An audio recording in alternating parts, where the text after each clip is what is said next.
Okay, so we're starting here.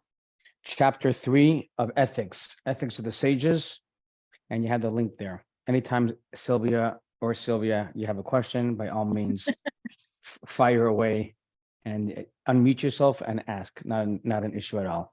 Okay, so let's start with Mishnah 1, the first paragraph of chapter 3. Sylvia Klein, how's your reading? Do you have your bifocals on? You can read? Good, go for it. Unmute yourself and go for it. Just read the whole first Mishnah, the first paragraph. Go ahead. Okay. Akavia, the son of Mahalalel, would say, reflect upon three things and you will not come to the hands of transgression. Know from where you came, where you are going, and before whom you are destined to give a judgment and accounting. From where you came, from a putrid drop, where you are going, to a place of dust, maggots, and worms, and before whom you are destined to give a judgment and accounting, before the Supreme King of Kings, the Holy One, blessed be He. Good. So, Akavia, just to put things in perspective here, he lived during the times of Hillel. Now, we all know the famous debate between Hillel and Shammai in regards to the Hanukkah menorah, right? The first night, you light one candle, the second night of Hanukkah, you light the second candle, and Shammai was the reverse. I'm just putting things in a little historical perspective for you as to when this guy, Akavia, Rabbi Akavia, lived. During that time of Hillel, which is post-Hanukkah, the Hashmonaim era. So he said, look unto these three things, and you will not come to transgress. Just want to get the exact quote. Reflect upon the three things, and you'll not come to the hands of transgression. Know from where you come, where you're going, and before whom you are destined to give a judgment and an accounting. Then he continues, from where you came, from a putrid drop, referring to a drop of semen, where you are going to a place of dust, maggots, and worms, and before whom you are destined to give a judgment and accounting before the Supreme King of Kings, the Holy One, blessed be He. So, that is pretty self-understood. If we're conscious of these three things, we will not come to sin. What's interesting is it doesn't just say not come to sin. It says you will not come to the hands of transgression. So he doesn't just say, and you will not come to transgress. He throws in these extra Hebrew words. And as we know, when we're dealing with Hebrew words, every word's exact, especially from these Talmudic scholars. You will not come to the hands of transgression. And that means that a sin is for sure a problem. But people who are doing things somewhat inappropriately, but it doesn't quite fall under the category of sin, this guy Mahalal says, even those things you will not come to stumble upon. Like someone says, don't push the rope, don't push the ladder. I mean, don't push the borders, because you're falling into the gray zone of transgressing. So he says, even through the hands, you'll be okay. So from where you're coming, obviously, and then he actually breaks it down. What's interesting is, like, it's funny the way he unravels this paragraph. He actually lists the three things: from where you're coming, where you're going, and to whom you have to give a judgment. So that already seems pretty self-understood. And then he actually breaks it down from where you're coming, and then he gives you from where you're coming from, where you're going, and then he breaks that down. You're going to maggots and worms until you're going to go into the dirt. And then in front of God, you're going to give your accounting. So the Kabbalists over here give a very interesting insight that Akavia is actually speaking to three different types of Jews, or three different stages in my Mendel Schwartz's life, where sometimes I'm acting like a tzaddik, a righteous person. Sometimes I'm acting as a Benoni, an intermediate, or I'm intermittently doing good and intermittently doing bad. So we'll call that person the middle guy, the Benoni, and the Rasha. Or you can say Akavia is speaking to three different types of Jews. There's tzaddikim, there's righteous people, righteous men and righteous women. There's people who are, I guess, down the middle path road. And then there's the wicked people. So let me open my text and I'll read a little bit nicer now. So Akavia is telling first to the tzaddik, to the righteous person, reflect upon three things, and you will not come to the hands of transgression. So he's saying, look at three things specifically, not at two things. A tzaddik generally has an incredible relationship between him and God, or which I'll talk about a female tzaddik, between her and God. So we're telling this tzaddik, that's not good enough. It's not good enough to be a tzaddik and praying the whole day in synagogue or studying in the yeshiva the whole day. You're still a tzaddik. You're not sinning, but it's not quite complete. And if you want to be complete and truly be solid and transgression-free proof, you have to look at three things. Two is not enough. Just you and God is not enough. Three things. What's the third element? The world. You have to learn how to coexist in this world, planet Earth. And the more you can apply your relationship with God, these spiritual things, this Torah in you, and apply it to the world, so now you have this wonderful combination of these three things. So Akavia is saying to the tzaddik, look at three things. Two is not enough. You, God, and the world. Next, to the Benoni, to the intermittent guy, the person who sometimes is sinning and sometimes he's not. So we call that person the Benoni, the middle guy. That person is struggling, obviously. Sometimes he's doing good, sometimes he's not doing good. Sometimes he has a bad hair day, sometimes he doesn't. Sometimes he's going to go to synagogue, sometimes he's not. Sometimes Shabbat he is keeping, sometimes he's not. So to that person we say, know from where you came. Know from where you came. Da ma'ayin basa. Know from where you came. Why are we telling that person know from where you came? Ma'ayin in Hebrew, if anyone knows Hebrew a little bit, Sylvia just came back from Israel. So on the right side, the third line, it says ma'ayin basaf. Know from where you came. Knowing from where you came means ma'ayin is also a Hebrew word for nothingness. You visited the Arizal synagogue in Tzfat, Sylvia Klein, that is, and the Zohar refers to God as Ein Sof, the unlimited one. The Kabbalah doesn't refer to God as God like we have in the prayer book, or like we have Adon in the Chumash, in the Torah. The Zohar refers, as Arizal, the lion, the author of the Zohar, refers to God as nothingness or unlimitedless, Ein Sof.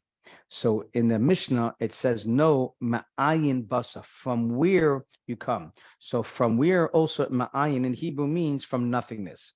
The Benoni, the middle person, has to know that I come from nothingness, from godliness, from the limitless, from the unlimited individual entity that exists on this planet. And that unlimited entity is God, is ayin, is nothingness. That's how we refer to God, as nothingness, or Ein Sof, as unlimited. So the more the Benoni, the middle of the road woman, middle of the road guy, can tap into that space of knowing that I come from nothingness, I come from God himself, that itself will give me a tremendous amount of power to break through those obstacles and to pass those struggles that I'm struggling with. As to some days I'm doing good, some days I'm not doing good. But the more I know from where I come from nothingness, then life will get a little bit easier for the Benoni. Continuing. And know know from where you came. Yeah, ma'ayin basa, and where you are going. And before whom you are destined to give a judgment and accounting. So, and to the third category, to the Rasha, to the wicked person, we have to get kind of real. That's Rasha, the wicked person. Obviously, why is he a wicked person? All he cares about is physical matters. He cares about money, he cares about fame, he cares about ego, sex, drugs, and rock and roll. So we can't speak to such a person and talk to them and say, you should know that you come from godliness and your essence is godliness. You come from the unlimited. It's not gonna fly. So to the wicked person, we say, know that you come from a future drop. Know where you're going. Everyone lives only till 120. You're going down to maggots and worms. You have to kind of speak the language I'm not saying to be obtrusive and to be judgy and and things like that, but we have to know how to speak, of course, to the wicked person, but we have to also understand the language, what language to speak to the wicked person. So that's how the commentaries translate what Akavia, the son of Mahalal, is saying, that he's actually speaking to three categories: the tzaddikim, the Benoni, and the Rasha. And like I said, sometimes me, Mendel Schwartz, sometimes I'm having a good month. So I'm like a tzaddik kind of guy. So I have to know, Mendel Schwartz, the world is not just me and God, but it's also the world around me. Know three things. Look at three things. Sometimes Mendel Schwartz is weak. I'm doing some mitzvot. I'm doing good deeds. Sometimes I'm sinning. So I have to speak to myself and talk about, to get over those obstacles and to get through those struggles, I have to tap into this idea of I must know that I come from ma'ayin, from nothingness, from godliness. And that hopefully will help me, Mendel Schwartz, get through those struggles for that day or for that week. And sometimes when I'm acting like a real klutz and all I care about is sex, drugs, and rock and roll, and I don't want to hear about anything else. So then in order to speak to myself and kind of to be a therapist to myself and to get back on track, I have to view and read the third part of what Mahalal is saying, Akavia, the son of Mahalal, is saying, which is, Mendel, I only live till 120. I can't die with all the money, and things like that. And you have to know where you come from and yada, yada. Okay, so that's how we explain Mishnah 1. Moving on. Mishnah 2. Sylvia, Zach, how's your reading off a computer screen, if you can do it? You can unmute yourself and you read from Rabbi Hanina, the deputy of the high priests.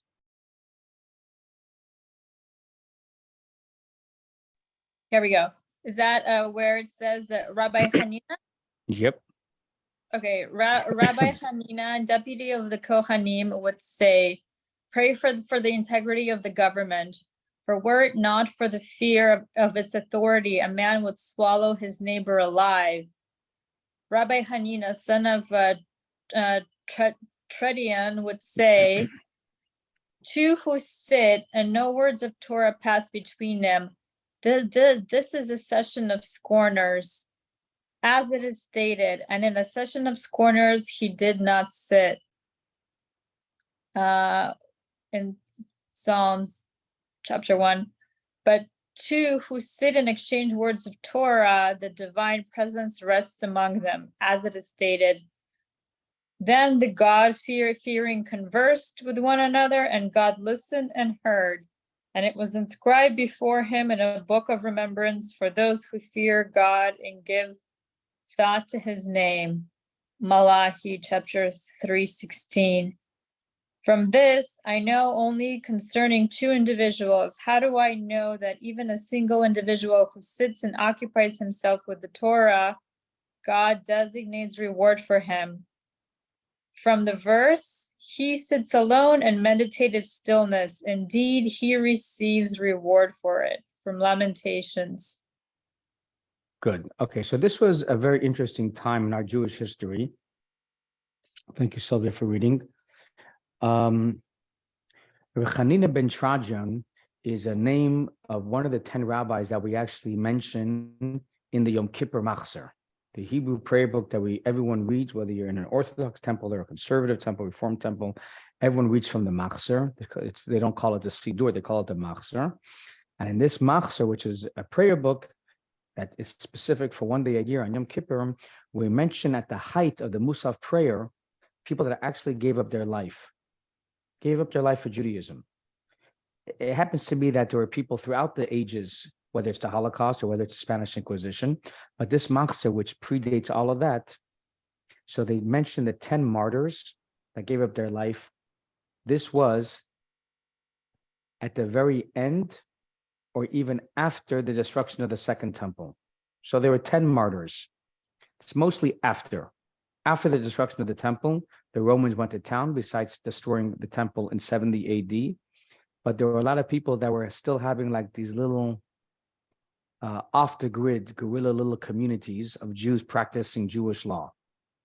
It was very difficult for the Jewish people, not only during the destruction of the Second Temple, but even a good 150 years after the destruction of the temple.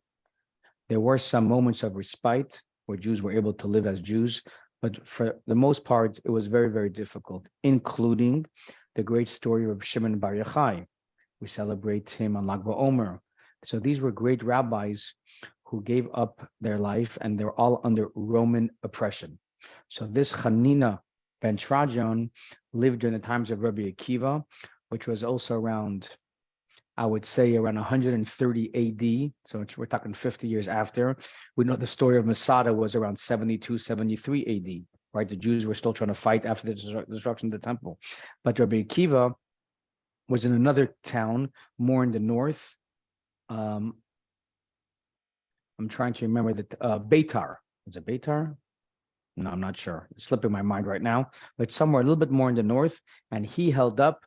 They even kind of coronated one of their great leaders, a rabbis who was sort of spiritually on this major mission of keeping Judaism alive. And Rabbi Akiva was the great rabbi, listed this great rabbi. His name was Ben Koziva or Bar Kochva, and said he's the Mashiach. And many people believed he was going to be the Mashiach. And it turned out that the Romans killed him. So they killed him, so now they know he wasn't the Mashiach to bring the redemption. But this Rabbi Akiva was the great Rabbi Akiva, and Hanina ben Trajan was his peer, who eventually also gave up his life. And it's quite tragic. The Talmud gives us different details of how he was killed, and there were witnesses, and they actually wrapped him in a Torah scroll. It was very, very difficult. So this guy said, basically, you see, he's pushing the idea of people studying Torah. And not only people should study Torah, but even if two people are studying Torah, but they're not exchanging words of Torah, that's also a problem. He wanted Judaism to flourish. And for Judaism to flourish, you have to have what we're doing now on a Zoom, which is a little bit of interactivity, where people are reading, people are discussing, there's some dialogue. But now, no big deal, right? Because we have the internet, whatever. But in those days where Judaism could have been on the decline with the destruction of the Second Temple, so who knows what could have happened? They thought maybe Judaism is done. All this great King Solomon temple, there's no more prophets. Can you imagine? There's no more prophets. Here you see even Rabbi Hanina ben Trajan is quoting verses from the prophets, from Malachi, Habakkuk, and so forth. But all the great prophets like Isaiah, Samuel the priests, give me some more, Ezra, Daniel, Nehemiah, Deborah from the Judges. I mean, all these people are gone, gone, gone. So Elijah the prophet, Elisha the prophet, Yonah, all these people were prior. So this is the end of the Second Temple, no prophets, no kings, no high priests. The Romans are in full control. The Jews are on the run. It didn't get worse than this. So yet, what is Rabbi Hanina ben Trajan telling us? That we have to study Torah and we have to be interactive as we study Torah. So you just understand the backdrop of this whole paragraph over here. And then he says, I just want to get it in English, what you guys are reading. Give me a second.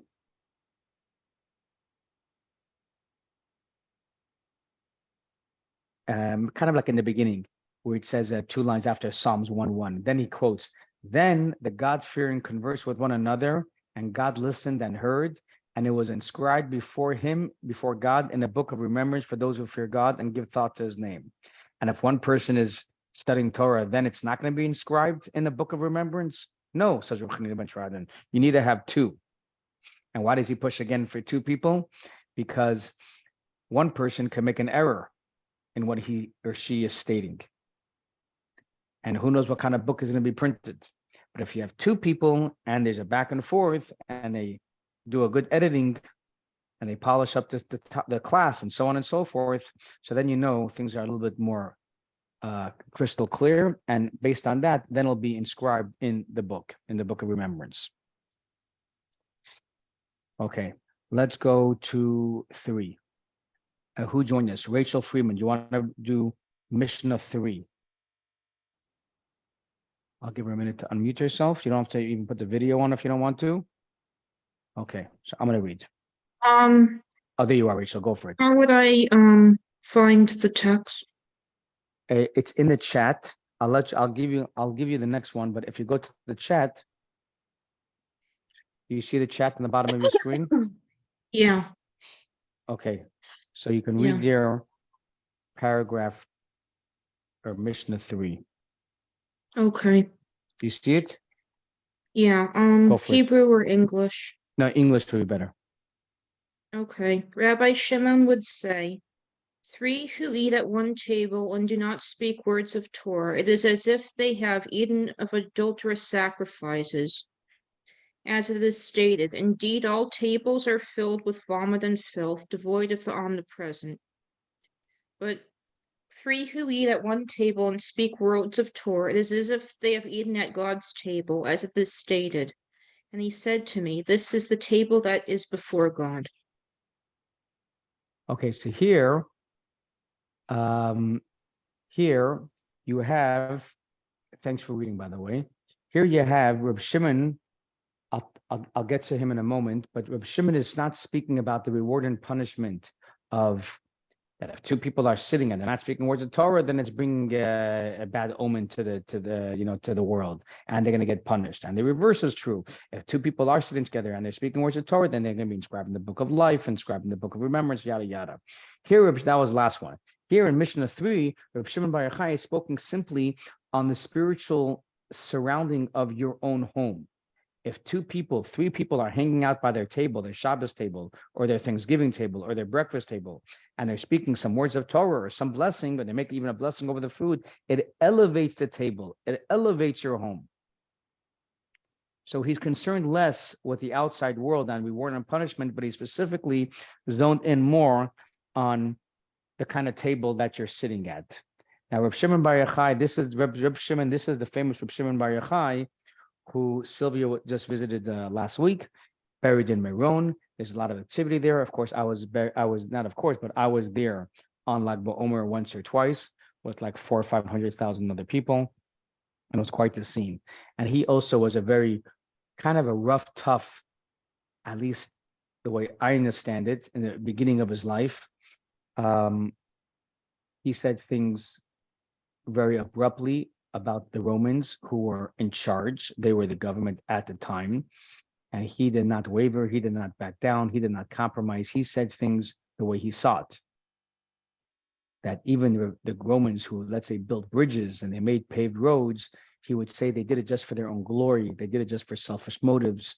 And eventually, as you know, they wanted to give him the capital punishment. And that's the famous story that he ran away with his son to a cave for 12 years. And he came out of the cave after 12 years. And what happened?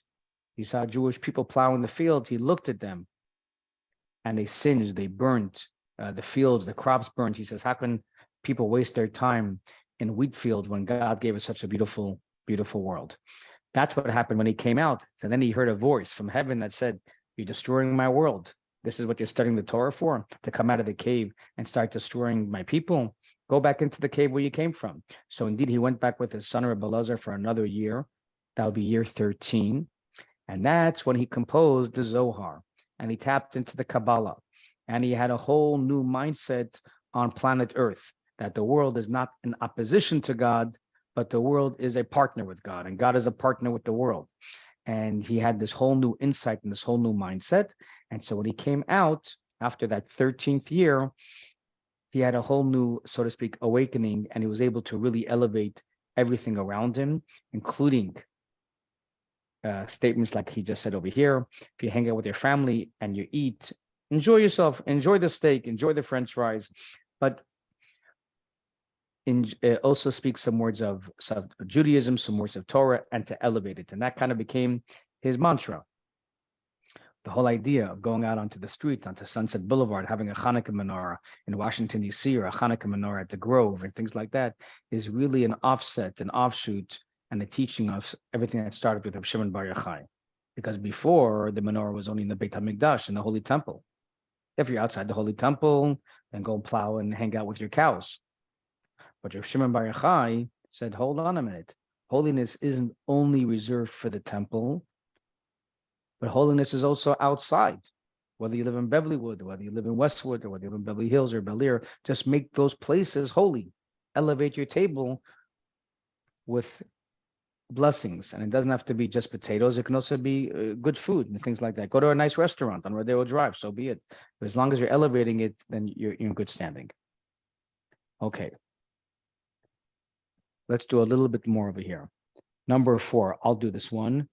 Rabbi Chanina ben, okay, oh, hold on, let me look back in the English than the recording, because from a book, the English is a little bit different. Rabbi Chanina, the son of Chachinai, would say, one who stays awake at night or travels alone on the road and turns his heart to idleness has forfeited his life. Okay, excuse me. Okay, so this seems quite harsh as well. So let's see over here.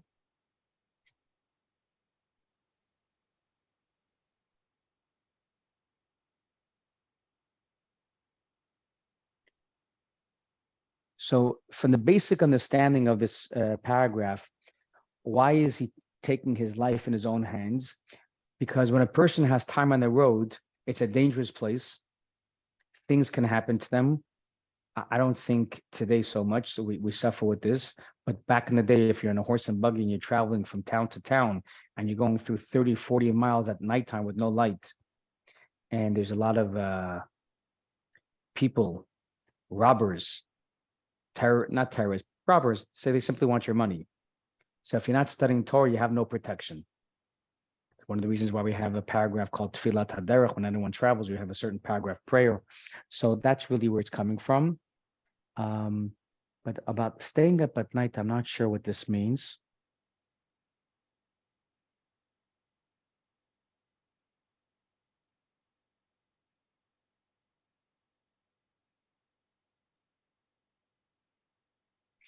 It seems over here that Rabbi Chanina ben Chachanai is basically taking one step further. He's a little bit, one step even more extreme than Rabbi Shimon Bar Yochai. Rabbi Shimon Bar Yochai said at your dinner table, your breakfast table, you should speak some words of Torah to elevate your house. This guy, Rabbi Chanina ben Chachanai, is taking it one step further, and he's saying, even when you're not in your house and you're simply traveling on the road, even there you should study Torah. So it's just being a little bit more. Okay, Sylvia Klein, go 5, Mishnah 5.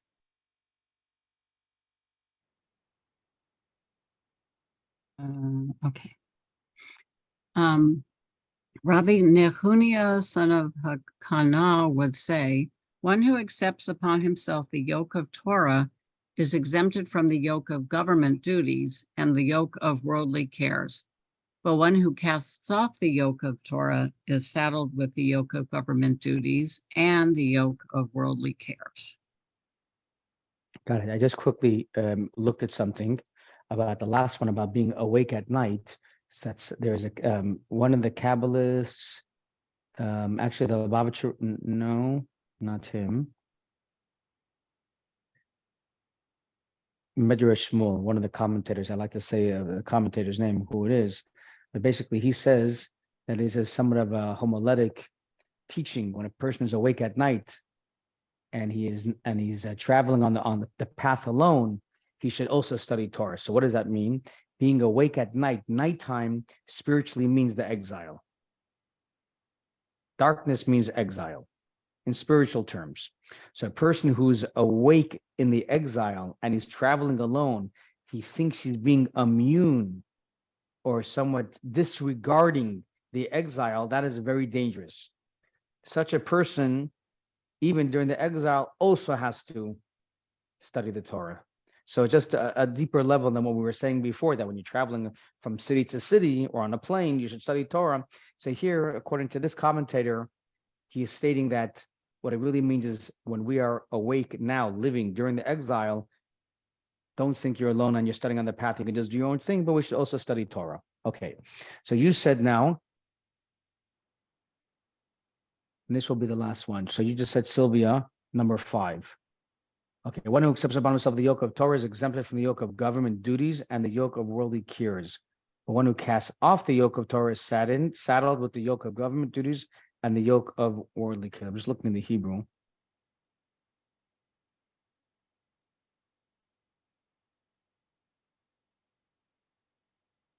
Okay, let's continue.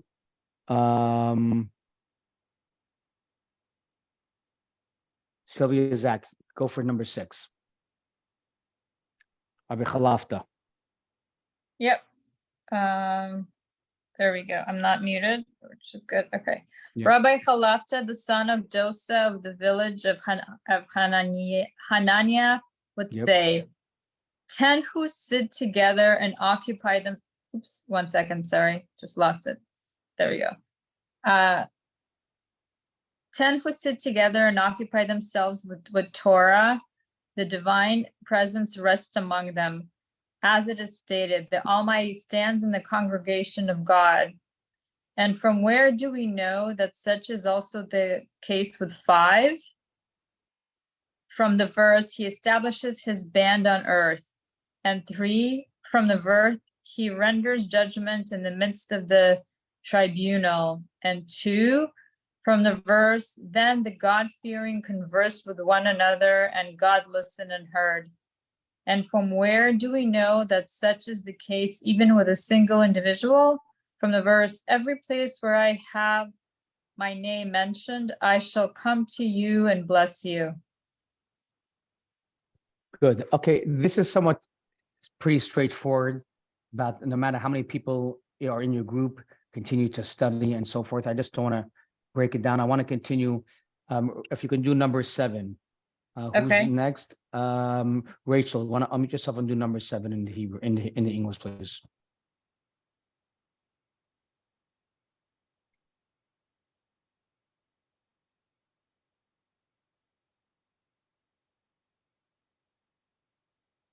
All right, Sylvia Zakos, Rabbi number 7. Oh, yeah, there you are. Elazar of Okay, go for it. Yeah. Bartosa would say, give him what is his for you, and whatever is yours are his. As David says, for everything comes from you, and from your own hand we give to you.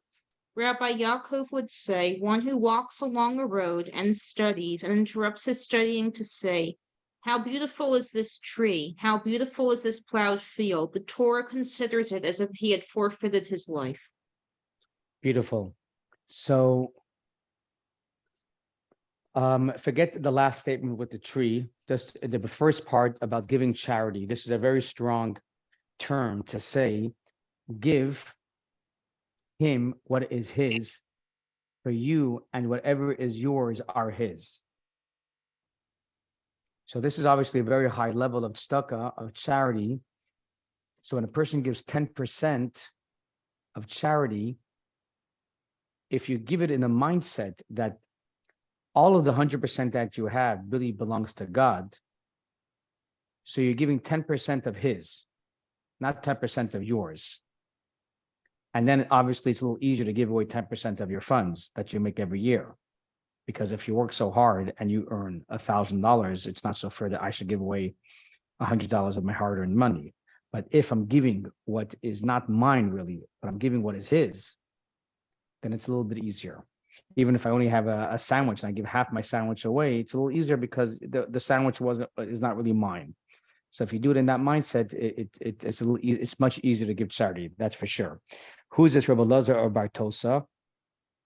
I'm just looking it up on the history over here. He was a colleague of Rabbi Akiva. So again, he's living around 120, 130 AD. And the Talmud tells us in Talmud volume 24a that people who were going around collecting money for the poor, they actually stopped going around. The money collectors stopped going around to this guy Rabbi Elazar of Bartosa because he would always give away everything and anything he had. And basically, he almost became penniless. So they actually stopped going to this rabbi for a few bucks. Okay, we're doing so well. We have just a few more minutes. Sylvia Klein, do number 8. Rabbi Dustai, the son of Rabbi Yanai, would say in the name of Rabbi Meir, anyone who forgets even a single word of this learning, the Torah considers it as if he had forfeited his life. As is stated, just be careful and verily guard your soul, lest you forget the thing that your eyes have seen. One might think that this applies also to one who has forgotten because his studies proved too difficult for him. But the verse goes on to tell us, unless they be removed from your heart throughout the days of your life. Hence, one does not forfeit his life unless he deliberately removes them from his heart. So again, this is talking about a very severe time when the rabbis at that time, they really had no idea what Judaism would look like tomorrow. So he comes with this very extreme statement: if you forget even one word, you deserve the death penalty. So what does that mean? It means two things. One is, in those days, there was no printing book, there was no printers, so no one's printing books. And not only that, the Talmud that we have today on the shelves was actually forbidden. They were not allowed to write and copy with ink and parchment because they were nervous about mistakes. So there was no such thing of having 63 volumes of Talmud. This came much later, when it was allowed by Rabbi Yehuda Hanassi, Rabbi Judah, the high priest, not the high priest, Rabbi Judah, the priest, and he would say, okay, we have to start putting things to paper because the Jewish people are starting to forget. And also there are Jews in Israel, there are Jews in Babylon, there are Jews in Italy by Rome, and there's Jews in the under siege in the north of Israel, and people are going to start forgetting, and it's just it's creating a tremendous problem over here in Judaism. And some communities are celebrating Passover in one way, and some people are celebrating Passover in another way. So they decided enough with this idea of not writing down the words of Torah, and at that time they were just doing everything orally. So there's room for a lot of discrepancy, mistakes, and differences of opinions and so forth, and difference of practice. So Rabbi Yehuda, and later around, I would say 300 AD, Ravina and Ravasi were two rabbis, and they put everything to pen and paper, or ink and parchment. And so that's the Talmud. You have around 700 years later, editions of the Talmud, so that would be 1000 AD, that are actually still in existence today, and they're in different libraries around the world, whether it's in England or New York and things like that. Obviously, very special prized volumes of Talmud.